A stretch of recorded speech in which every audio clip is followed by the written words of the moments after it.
Shalom Akim. I want to give all praises and glory to Yahweh, Bashem, Yahushai, Bashem, Rakah, Kadash. Double honor to the elders and apostles of GMS who teach and rule well. And salutations to all the Akim, all four corners of earth who's pushing the truth and sincerity. Shalom Akim. I got this little picture in front of us. Esau has something called a doomsday clock.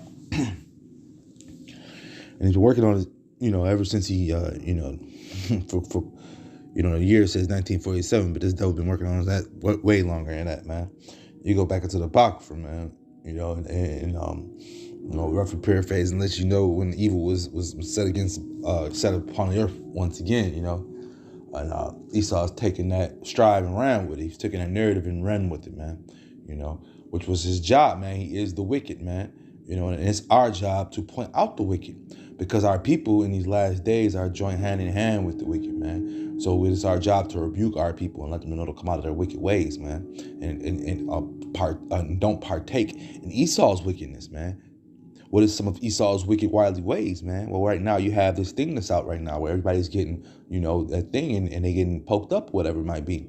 So those are part of his wiles.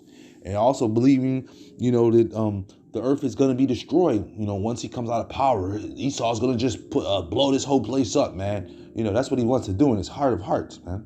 You remember when you were kids, you had that one kid who he would lose at a game all the time and just take his ball away. Well, that's what Esau wants to do at the end of the day.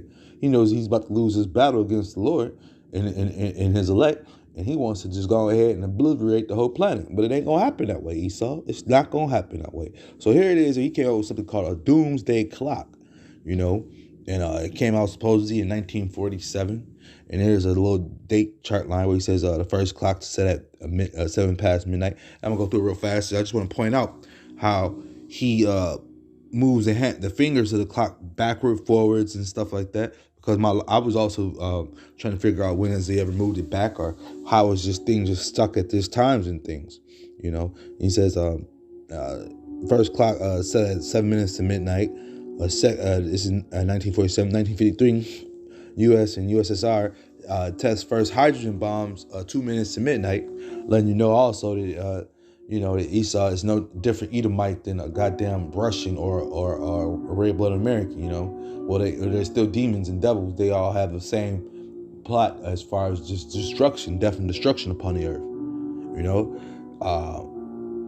He says it's a treaty, and they pushed it 12 minutes to midnight. So right there, in 1963, 10 years after they trusted it, they signed a treaty 10 years later, so now they pushed it back 10 minutes, But, so I just wanted to point that out real fast.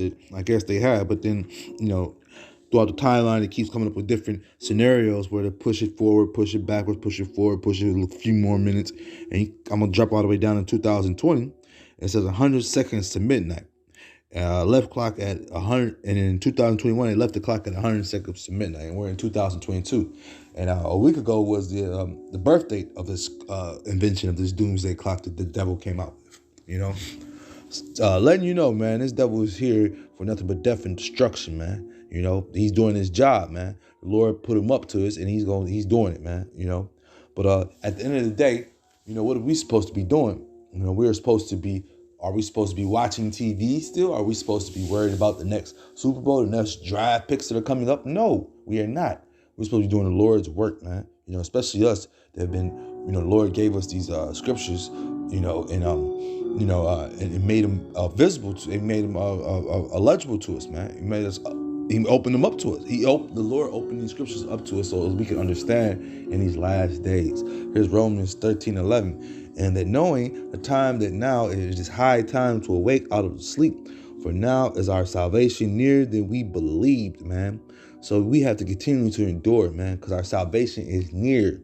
The Lord is knocking at the door, man.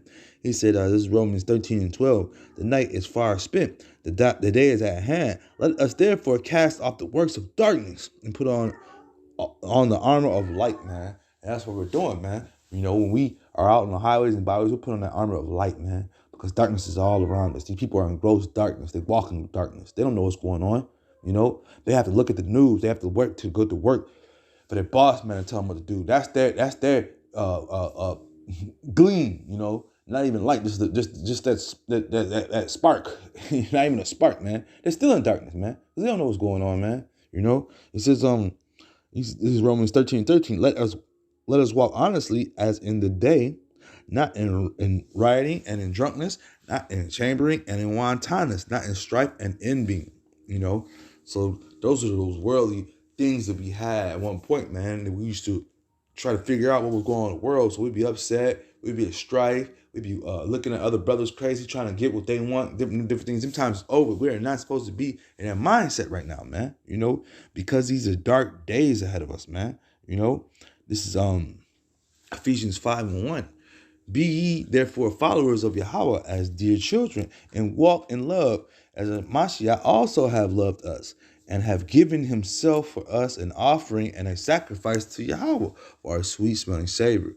You know, and that's what the Lord did, man. You know, he sacrificed himself, man. And these times we're showing ourselves as living sacrifice by doing these videos out on the highways and byways.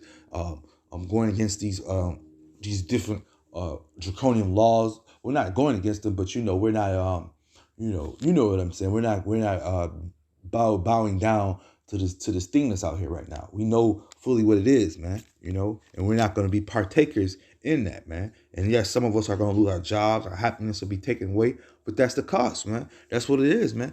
Because our salvation is near, man. I read that earlier, man. You know, so those are the things we're supposed to do, man. You know, and here's some more, man, how we're supposed to conduct ourselves, man. This is 1 Thessalonians 5:5. And just going back to what I was saying too, man, because this place is dark, man. You know, this place is very, very dark, man. It's very, very cold. It's wicked, man. You know, you could the vibration is all through this place. But you know, the Wada Yahweh Shem Yahweh Shai, that he has that covering over us. He has that veil over us that protects us, man. Because we would fall victims to this, man, to this weakness. You can get robbed, you can get jacked. Your heart can get broke over a girl, a homeless person or something. And you try to bring them in the crib and they kill you up, you know. You gotta know who you're doing good to, man. You know, these are different type of wilds, evils that are out here right now, man. And this is just all the Lord is doing, man, because these happy days are over, man. This is 1 Thessalonians 5:5. Ye are all the children of light and the children of the day. And that's what I'm speaking of, man. That's all we are, man. You know, we when we walk into these different rooms, we walk into these different monkey jobs we have. You know, these people got thousands of questions for us. They don't ask John, they don't ask Chris over there. They coming with us, man. It's because they look at us, they see us that we're different. You know, not bragging or boasting, but it just is what it is, man. Our character, our conduct, our diet, everything is different, man. You know, it says we are not of the night nor of darkness. Therefore, let us not sleep as do others, but let us watch and be sober, man. You know, and we have to watch, man. And that's the main thing. We have to watch, man. We are watchmen, man. We are watchmen of the Lord, man. You know, when brothers be out there, a brother did a video, I can't remember what video I was just watching. And brother was out there solo dolo, but the chariot was out there, you know, and the area he was at was looking kind of rough, man. But, you know, at the end of the day, man, we don't have no fear. And you know, the Lord we trust the Lord, man. You know what I'm saying? So our fear is to a minute level, man. You know, we don't have no fear, basically, man. You know, we have fear in the Lord, man. Yes, we do, because if we know what we know, and we know if we don't get out and do this work, man, what the Lord gonna do to us, man. You know, this is 1 Thessalonians 5:7. For they that sleep in the night, and they that be drunken are drunken in the night, man. But let us who are of the day be sober, put on the breastplate of faith and love, and for a helmet, the hope of salvation, man. You know what I'm saying? That's what we have, the hope of salvation, man. We are trying to get out of this wicked place, man. This wicked place is very wicked. It's very cold, man. It's very sickening. It's death. It's destruction, man. You know, who wants to live like that? I want paradise, man. I want everlasting life. I want to see brothers happy, man. I don't want to see brothers upset, man. Who wants to see gloominess, man? And one person has it all, man. You know, that's what happens in Esau society. One person has it all. You know, one group has it all. The other one suffer. You know, but these days, man, the Lord is going to come back, man. He's showing signs, man. He's showing these signs daily, man. We got distress of all upon earth, man. Isaiah 29:6. Thou shalt be visited for the Lord of hosts, with thunder, with earthquake, and great noises, with storm and tempest and flame of devouring fire. It's like a fire. And this is how the Lord is coming back, man. And he's coming back, man, because he has to set this place back in order, man. He has to set this place back in order. This place is out of order. It's not righteous, and the ones that are fighting for the righteousness to come back are the ones that are feeling the most pain, man. We're feeling the most pain. We're the ones that are most upset. So therefore, the Lord is gonna come back and fight for our cause, as well as we've been fighting for His cause here on in Babylon the Great, man.